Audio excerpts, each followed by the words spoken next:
ଚାଲନ୍ତୁ ଶୁଣିବା ସୁନ୍ଦର କାହାଣୀଟିଏ ଧୋକା। ମୁଣ୍ଡକୁ ବାଡ଼େଇ ବାଡ଼େଇ ଭେଁ ଭେଁ କାନ୍ଦୁଛି ରଘୁ ବୁଢ଼ା।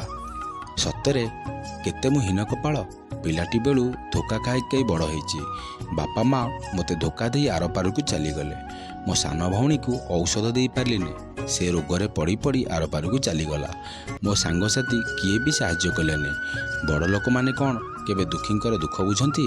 ହଉ, ପଲିଥିନ୍ ଗୋଟେଇ ଗୋଟେଇ ବିକି ବଡ଼ ହେଲି, 2 ପଇସା ରୋଜଗାର କଲି। ତାପରେ କାରଖାନାରୁ ପଲିଥିନ୍ ଆଣି ସବୁ ଦୋକାନରେ ଦେଇ ଦୁଃଖେ ସୁଖେ ଚଳୁଥିଲି। କେତେ ଯତ୍ନର ସହିତ ବହୁତ ପଲିଥିନ୍ ସାଇତି ରଖିଥିଲି, ଦୋକାନରେ ବିକି 2 ପଇସା ଆଣିବି ବୋଲି। ହେ ଭଗବାନ, ମୋତେ ଧୋକା ଦେଇଦେଲ। ମୋ ପଲିଥିନ୍କୁ ବନ୍ଦ କରିଦେଲ। ମୋ ଭେଣ୍ଡା ଝିଅ 2ଟା କେମିତି ବାହା କରିବି? ସବୁ ଦୋକାନ ବୁଲି ମୋ ପଲିଥିନ୍ କିଏ ନେଉନାହାନ୍ତି। ଆହୁରି ମୋତେ କହୁଛନ୍ତି ତୁ ପଲିଥିନ୍କୁ ଧରିଛୁ, ଫାଇନ୍ ଦେ, ନହେଲେ ଜେଲ୍ ଯିବୁ। ମୋର ଫଟା କପାଳ। କାହିଁ କାନ୍ଦି ଚାଲିଛି ରଘୁବୁଢ଼ା। ଅପାଠୁଆ ରଘୁବୁଢ଼ା ବୁଝିପାରୁନି ପଲିଥିନ୍ କାହିଁକି ବନ୍ଦ ହେଲା। ତାପରି ରାମୁ, ରାଜୁ, ନିରୁ, ରିତୁ ଗରିବମାନଙ୍କୁ ଧୋକା ଦିଆଗଲା। ଆମ ପରି ଗରିବମାନଙ୍କୁ ଭଗବାନ ହିଁ ଭରସା। ପାଠୁଆମାନେ କହି ଚାଲିଛନ୍ତି ପଲିଥିନ୍ ପୃଥିବୀକୁ ନଷ୍ଟ କରୁଛି, ଗାଈଗୋରୁ ମରୁଛନ୍ତି, ପବନ ପରିବେଶ ଦୂଷିତ ହେଉଛି। ହଉ କୁହନ୍ତୁ, ଆମେ ଗରିବମାନେ ମରୁଛୁ। ବରଷା କାକରା ଖଇ ଝୁପୁଡ଼ି କୁଡ଼ିଆରେ ରହି ଆମେ ମଲେ ବି ଆମ କଥା କିଏ ବୁଝିବ? ମାଟିରେ ଜନ୍ମ ହେଲୁ, ମାଟିରେ ମରିଲୁ। ଆମେ କ'ଣ ନେତା ମନ୍ତ୍ରୀ ନା ବଡ଼ ଲୋକ?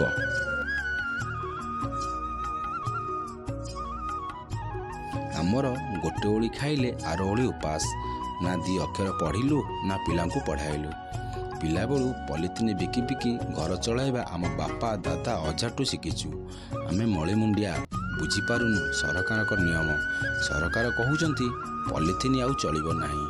ମୁଁ ମୂର୍ଖ, ବୁଝିପାରୁନି ପଲିଥିନ୍ କାରଖାନା କାହିଁକି ତିଆରି କରିଥିଲେ। ପଲିଥିନ୍ ନଥିଲେ ଆମେ କ'ଣ ପଲିଥିନ୍ ବିକିଥାନ୍ତୁ?